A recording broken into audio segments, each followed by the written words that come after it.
Disney World table service reservations used to be worth the fight. You'd set an alarm for that 60-day booking window because the meal justified it, worth the scramble, worth the price, worth building your park day around. That's no longer a safe assumption. Right now, across Walt Disney World, restaurants that built 20 and 30-year reputations are quietly trading on those reputations instead of earning them. Prices have climbed while portions and menus quietly shrank. Signature dishes have disappeared. Service standards that slipped after the pandemic reopening never fully came back. This isn't about one bad meal at one unlucky restaurant. It's a pattern, 12 restaurants deep, spanning every park and half the deluxe resorts, backed by price changes you can track and guest reviews you can read yourself. These are places people used to prioritize, used to defend, used to return to year after year. How many of them are you still booking on reputation alone without checking what they actually deliver now? We're counting down 12 Disney World restaurants falling apart right now, starting with the ones you might still salvage, and ending with the one that represents everything wrong with where Disney dining is headed. Number 12, the Plaza Restaurant. For years, the Plaza sat at the end of Main Street as Magic Kingdom's easiest table service fallback, walk-up friendly when it had capacity, soda fountain casual, known as the park's cheapest sit-down option, with Cinderella castle views from the patio. That cheap and easy reputation carried it through decades of quiet, uncontroversial praise. The value equation has broken since. A basic cheeseburger now runs $12.50. Mac and cheese hits $11.50.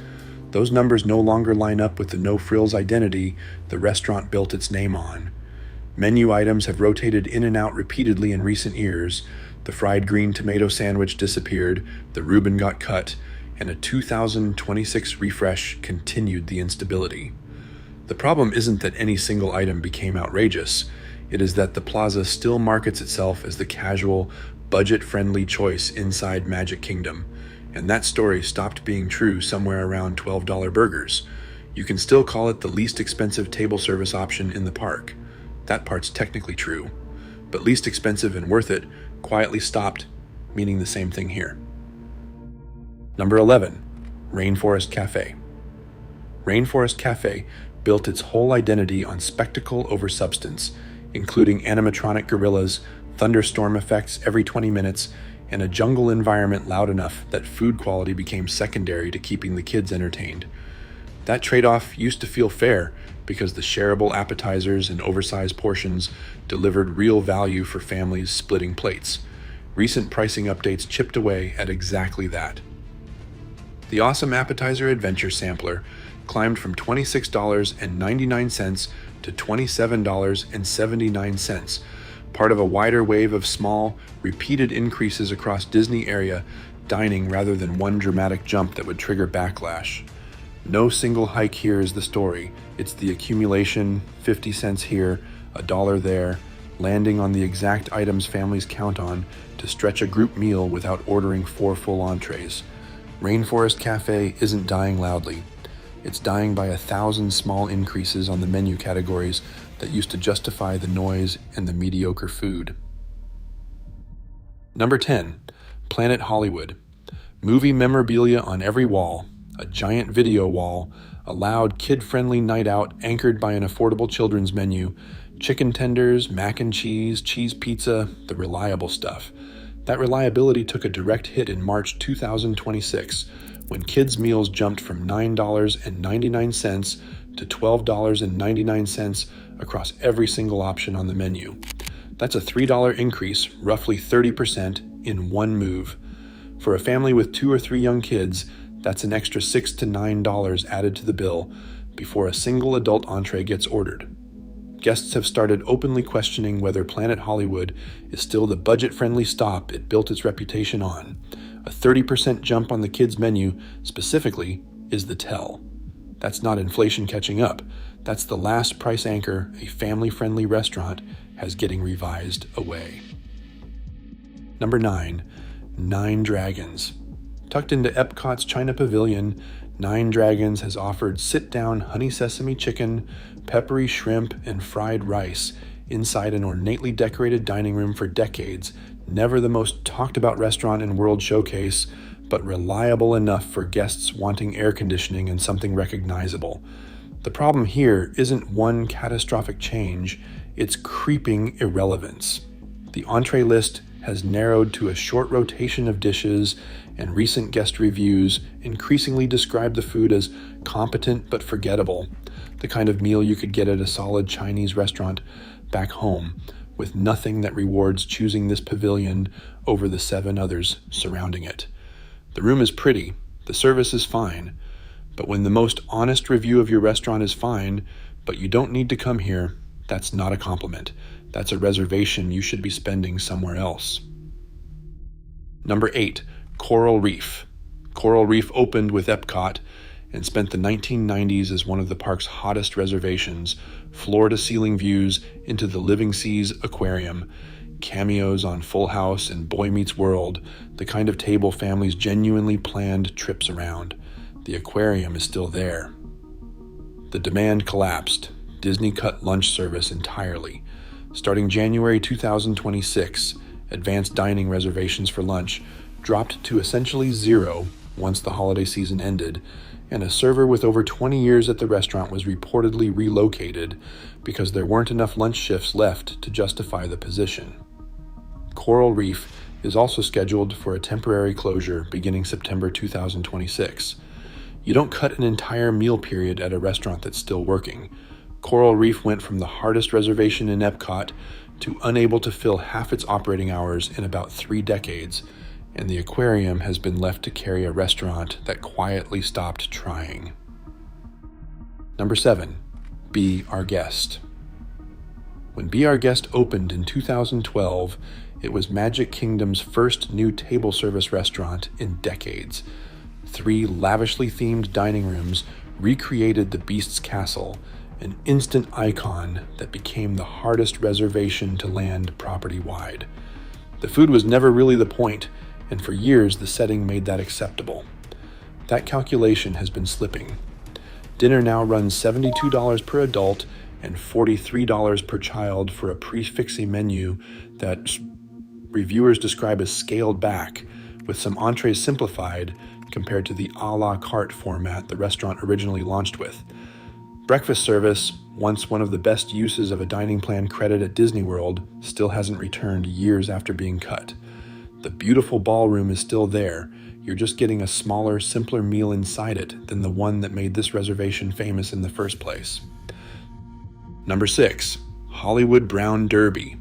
Hollywood Studios' only white tablecloth restaurant has run on old Hollywood glamour, and 2 dishes guests mentioned by name, the Cobb salad and the grapefruit cake, since the park opened. The Cobb became something close to legendary among Disney regulars, reliable enough that repeat visitors ordered it every single trip. It now costs $28 on its own. Adding chicken or shrimp pushes it to $32 to $35, and guests have tracked roughly a 12% price increase on that single dish in under a year. Recent menu updates have drawn complaints about shrinking portions and a heavy reliance on mushrooms as a cheap filler ingredient across multiple entrees. Filet mignon sits at $52. One recent guest summed up a $300 tab for 4 people bluntly, once a classic, now a disappointment. When your flagship dish needs a $4 to $7 add-on just to feel like a full meal, the signature item isn't signature anymore. It's a starting bid. Number 5, Cinderella's Royal Table. For decades, dining inside Cinderella Castle itself was the single most competitive reservation at Walt Disney World. Princesses visiting every table for photos and real conversation, parents planning entire vacations around it, kids dressing up for the occasion. Dinner now costs $88 per adult and $52 per child, tax and gratuity included, charged in full the moment you book. What that buys you today is inconsistent. Some guests report full, unhurried princess interactions with genuine conversation. Others describe the entire multi-course meal being pushed through in under an hour, with princess visits reduced to a few seconds of walk-by photo ops and servers rushing the table to turn it over. At close to $90 a head before a single drink, inconsistent isn't good enough. A reservation this hard to get shouldn't be a coin flip on whether you actually get the experience you paid for. Number 4. 50s Primetime Cafe. 50s Primetime built its entire identity on a bit: servers playing strict 1950s family members who scold you for elbows on the table, a gimmick restaurant that only works if the cast actually has time to perform it. On busy nights, that time keeps disappearing. Guests increasingly describe the experience as assembly line service, the comedic routine compressed into a fast, scripted line, delivered while the server is already moving toward the next table because turning covers has started to matter more than the performance. A gimmick restaurant survives on the gimmick landing. A rushed bit isn't funny, it's just a server with less time to be nice to you. Number 3. Boma. Boma opened at Animal Kingdom Lodge as one of Disney's best executed buffets, African-inspired dishes alongside American comfort classics, a dining room that felt intimate despite seating hundreds, long considered the buffet you'd choose even if you didn't usually like buffets. Dinner now runs $58 per adult and $35 per child, and recent guest reviews explicitly connect that price increase to what they describe as a steeper decline in the quality and variety of dishes on offer. Complaints center on cramped, uncomfortable seating as more tables get packed into the same floor space, minimal server engagement despite an automatic 20% gratuity on larger parties, and a louder, more rushed room than guests remember from just a few years ago. Boma used to justify its price by being different. Charging more for a smaller, more crowded version of that same experience is exactly the trade guests are starting to reject. Number 2. 1900 Park Fare. 1900 Park Fare has long been the Grand Floridian's answer to relaxed, character-adjacent dining. Without needing a park ticket, a resort-based alternative for families who want the character experience without the crowds of an in-park meal. Like most rolling buffets across the resort, it runs multiple dinner seatings from early evening through close, and that structure creates a built-in problem for anyone booking late. By the time an 8 or 8:30 reservation sits down, the buffet has already been through 2 full waves of diners. Guests consistently report picked-over stations, slower restocking, and a noticeably thinner selection at late seatings compared to the early dinner crowd, a structural issue that stings more as character dining prices keep climbing right alongside every other signature meal at the resort. Number 1. Victoria and Albert's.